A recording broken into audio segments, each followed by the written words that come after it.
subject. She's never even mentioned as one of the top. She's not. She's one of the best writers to ever live. How could you ever deny that? Ma'am.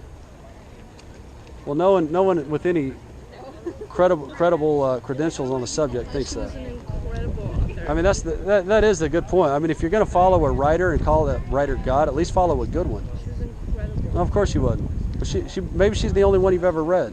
Once you actually start reading some serious literature, you'll find that she's very mediocre. No one's more serious than she is. No, she's not. Well, how can you not see okay, that? read other writers, you'll see the difference. Okay, and they're all dead. Ernest Hemingway blew his brains out. I doubt that. What do you mean you doubt that? That's a fact, man. It's not like debatable. Ernest Hemingway blew his brains out. William Faulkner drank himself to death. Scott Fitzgerald drank himself to death before he was 40. We all drink ourselves to death. Well, no, if you're outside of Christ, you probably do. You live for something. But man, what I'm saying is, why would you live that way? That's no way to live. Christ said he came that you might have life and life abundantly. This is no way to live, walking along, treating somebody who's dead as God.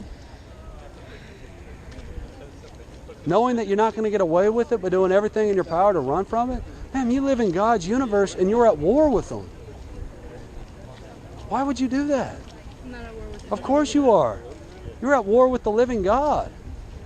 With the God who gives you air to breathe, a sun above your head, a brain to think with.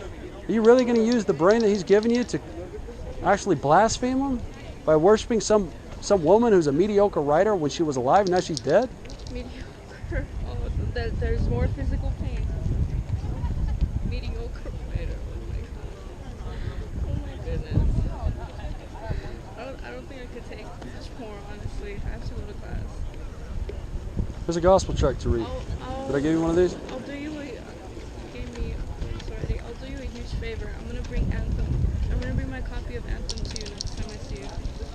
So you can I have a read it. copy at my house. You haven't burned it yet?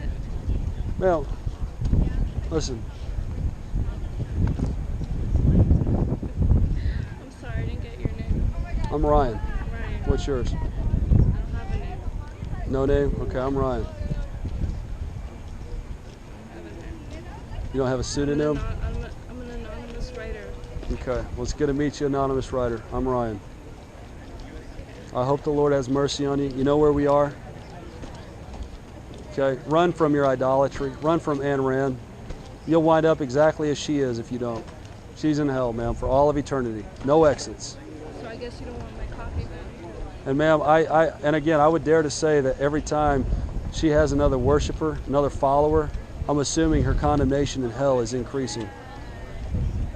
The fact that you're living for her and not God, ma'am, I'm assuming that would increase her condemnation in hell.